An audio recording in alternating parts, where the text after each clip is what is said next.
Ty Blanche from LJ Hooker Commercial Central Coast, coming to you from our offices here at Bryant Drive in Tuggerah. It's the head offices for LJ Hooker Commercial. We've got another office, asset management office, that's in Gosford. This is also the headquarters for the Mariners, and it's the Mariners Centre of Excellence. We're looking out over Tuggerah, and there's been a lot of changes locally, not just in Tuggerah, but right across the Central Coast. We cover from Brooklyn up to Morisset and all the way out to the coast. So the full spectrum of retail, commercial and industrial property. Now today I'm just going to go through a few of the trends that have basically transcended the last sort of 1 to 2 years and see where we're going in 2022. So this is about the outlook. It's also about the business cycles and dynamics. We'll go into that a little bit as well with commercial property. The drivers for commercial property are quite different to residential, so it's very, very important to have an expert who's got good experience in commercial property. And we have focused marketing area specialists that work right across the coast in 4 different areas, so you get specific advice when you talk to us about the area that your property is in. Anyway, today we'll move on. I'll give you some notes that I've made about the different outlook and the trends that we've got coming up for 2022.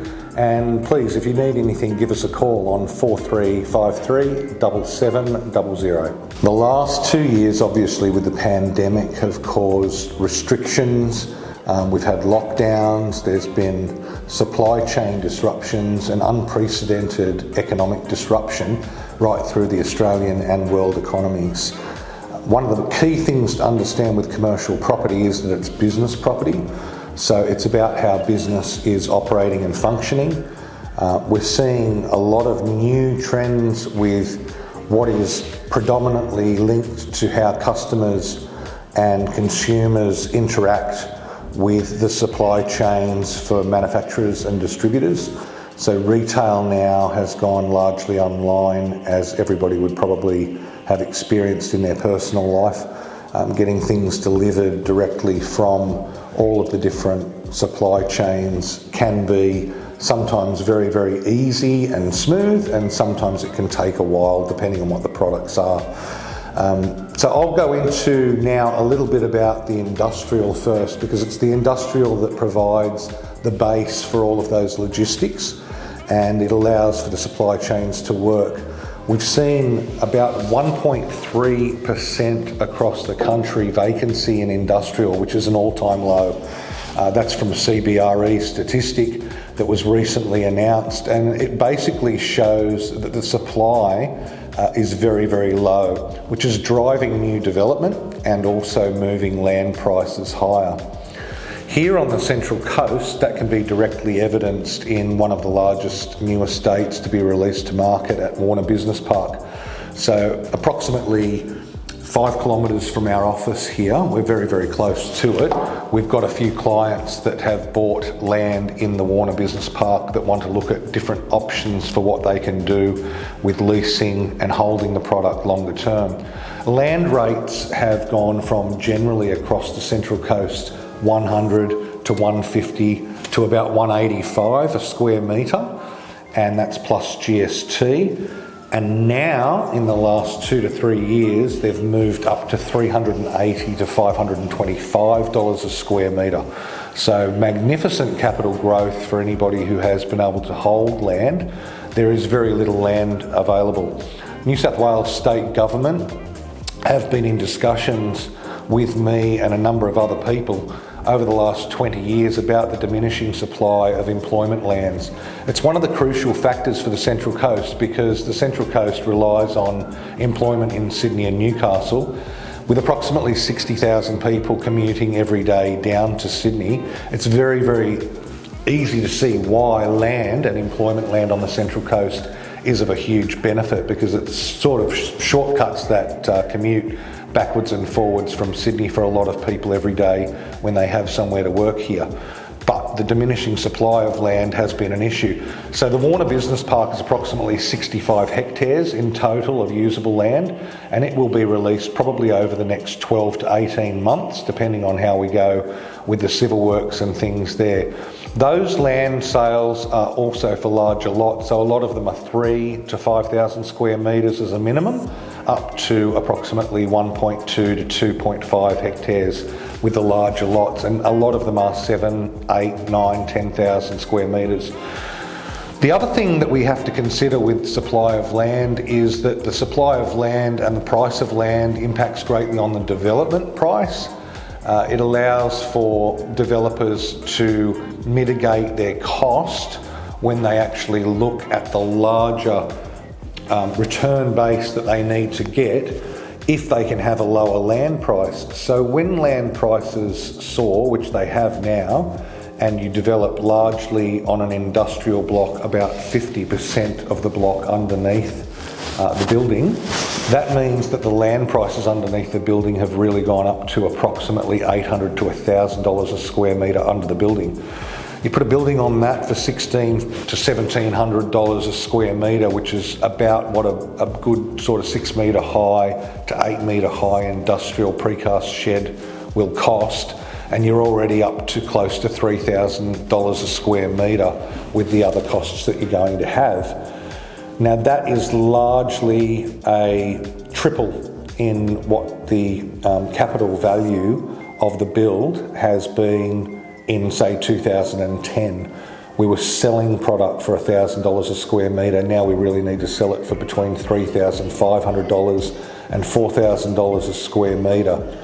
So hopefully that gives you a little bit of insight into the local land market, where it's at, with a very big shortage in the supply side, and also the pricing and how that relates to what developers need to achieve for sale. It also drags up the rental, which is something that we've seen right across the country when we look at industrial as well. Basically, rental values are on the move, and they will continue to be on the move. Sydney and Melbourne are the largest centres that have been affected so far, and they're the biggest population base as well.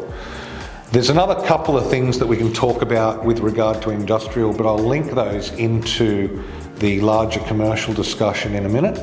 And now I'd like to talk to you a little bit more about the trends that we're seeing with health and childcare and retail. There were loosening COVID-19 restrictions which assisted a lot of the retail sales formats right across the country, a bounce in about 10.1% above the pre-pandemic levels, with customer traffic increasing. So the footfall in the shopping centres here on the Central Coast, we've noticed, has increased a lot, and now basically going back to where it was in 2019. Retail has been affected grossly because of the nature of the business, with footfall and obviously the pandemic and transference of the virus. So it's really also something that's boosted the industrial side as far as the breakneck industrial sector momentum that we've had, which is still showing no signs of slowing after the stay-at-home shopping spree that everybody had. As far as office space, leasing incentives for office space in the major markets around the country are now at or nearing their peaks, which is following the reopening of Sydney and Melbourne. The citywide lockdowns that we had in the larger cities around the country meant that the office space was basically empty in a lot of places. It was a ghost town in parts of the Central Coast as well, where offices are predominant because people were working from home.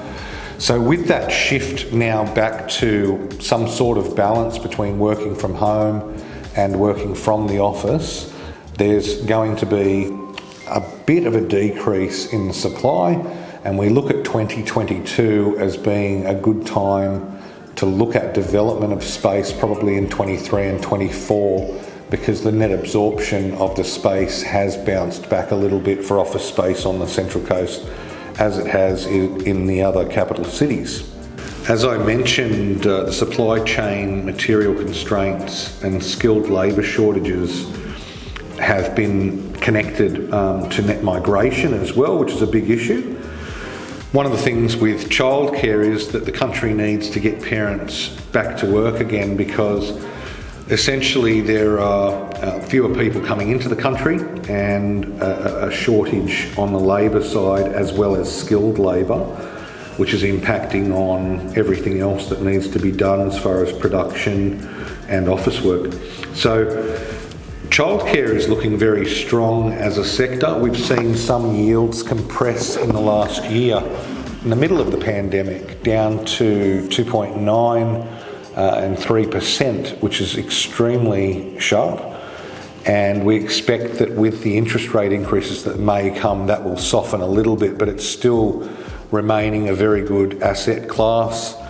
And we believe prime grade assets in the sectors of industrial and healthcare, which childcare is sometimes included, will continue in 2022 with that current supply shortage driving new development as well. If the pandemic has taught us anything, one of the main things it has taught us is about consumer behaviour. And if you cover the key fundamentals, there will always be support for your business and your product and service. So one of the things is about getting the basics right, and accordingly the market will support you. This is the same with development of commercial property. If you're bringing products to the market in an area where you've got good advice about what's working well, the recipe should not be tampered with at all.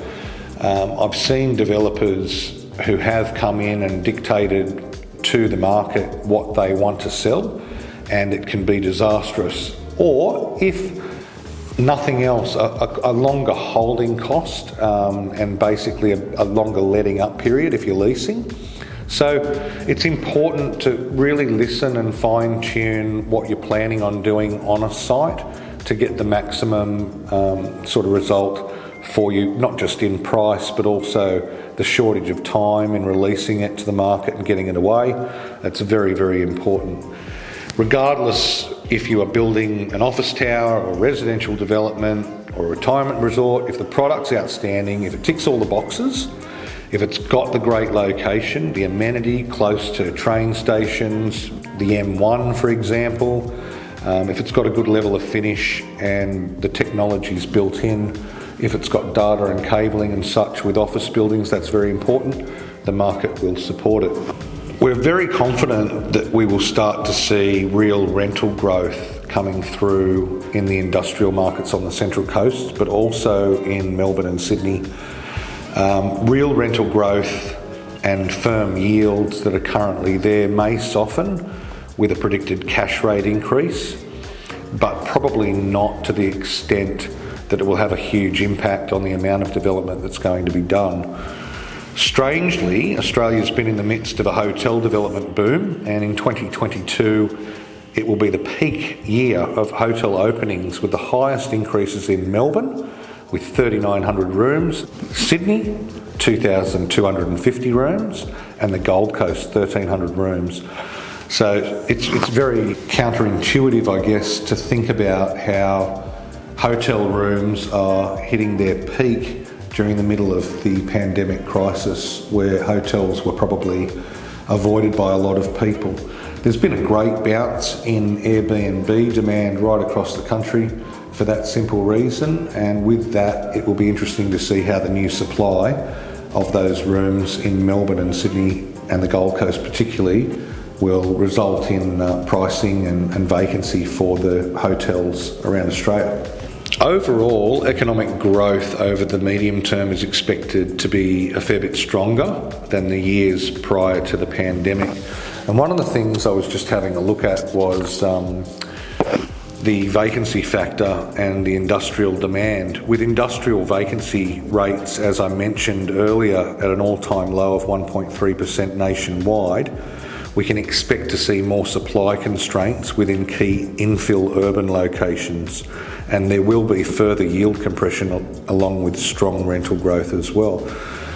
On the Central Coast, the growth has been largely driven because we are a regional economy, in my opinion.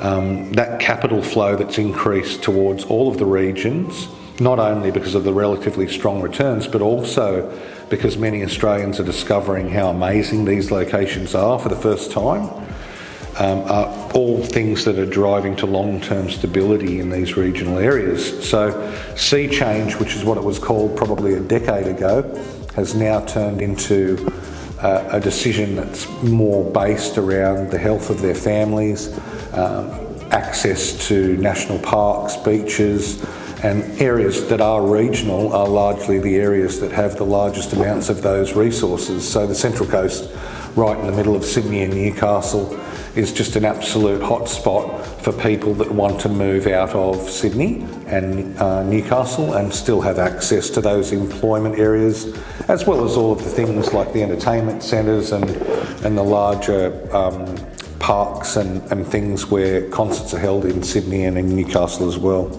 There's been a continued uptake of technology platforms which has to do with e-commerce and online ordering, etc. And that's now the main interface between consumers and producers to facilitate their consumption requirements. We've seen that both discretionary and non-discretionary spending has fortified supply chains and improved growth for customer warehouse facilities. So we're looking at 2022 as a year where producers will probably continue to invest very heavily in basically fortifying that supply chain and growing their ability to facilitate direct to customer via warehouse distribution facilities. It's really interesting. Every couple of days I now go to the Australia Post hub in Tuggerah Business Park to pick up parcels that my wife's ordered, and they know who I am now, and I walk in there and it's a relationship that I never thought I would have.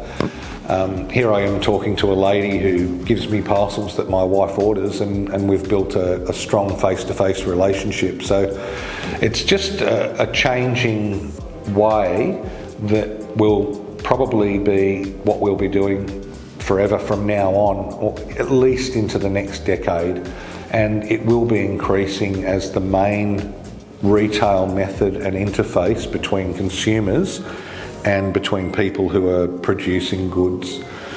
It's interesting from a construction pricing and competition level that confidence needs to improve before we see a return of that real competitive tender pricing. There would certainly be a little bit of a case of once bitten, twice shy, so to speak, which is expected. A good 6 months of stability, hopefully in 2022, without that background noise of drastic price increases, will assist in building confidence and probably allow a lot of developers to make better decisions. More collaborative working openly when entering into long-term contracts is expected as well. And any assumed risk will probably come with a hefty price tag in this new market, so people are being very, very sure that they get the right advice and that they dot the I's and cross the T's with their contracts. So effectively what we're looking at in 2022 is a year where we expect a bounce back in confidence based on retail sales improving, economies generally around the world showing very, very good GDP and growth, and a return to some sort of normality, that new normal as we often discuss and talk about. The key thing to looking back at 19 and 20 and 21 when this all started and how it transpired is that we know that consumer behaviours are fundamentally underpinned by things that are going to drive it in the same direction going forward as we've seen in the last 12 months. So more of that online ordering, more industrial supply chain issues, improvements and technology, developers offering better product that's tailored to the market and what they want as we go forward. I would like to say that I believe with the federal election in Australia coming up, most likely what we'll see is as we sort of approach April and May, people tend to sit on their hands, so there may be a little bit of a slowing with some of the sales of residential property as well as commercial property. And I expect that once we pass that June quarter, you will see the tail end of the year fattening out with a lot more demand for different things. With that, we probably can expect inflation as well.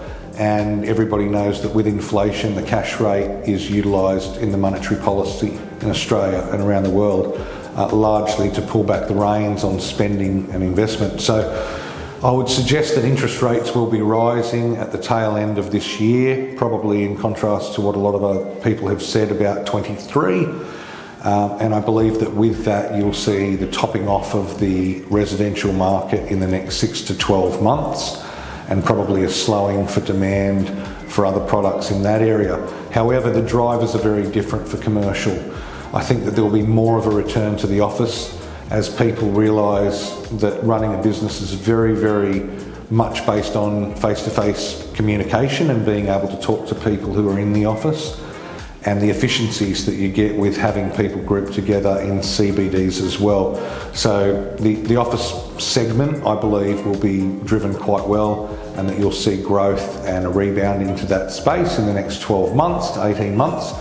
Industrial's not showing any signs of slowing, so that will continue, in my opinion, to be driven by the demand patterns and consumer behaviour.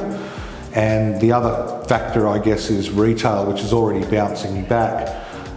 There will be a bit of a slowing with that, no doubt, as interest rates increase and people's credit card repayments increase and their home loans go up. They'll have less money for non-discretionary and discretionary spending.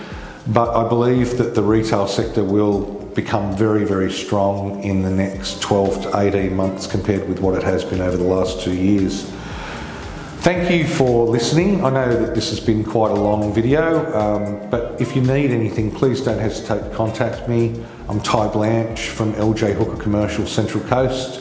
We've been established on the coast for 20 years. We've got a team of just over 20 people, and we have a huge rent roll, 1,000 managements, which are basically all being looked at by our asset management team, who facilitate excellent service and growth to our clients. So if you have a property that needs asset management, please let us know, and we'll be certainly happy to help you with any sales, leasing or asset management requirements that you have. So give us a call, 4353 7700, and I look forward to updating you in the future with some more positive news.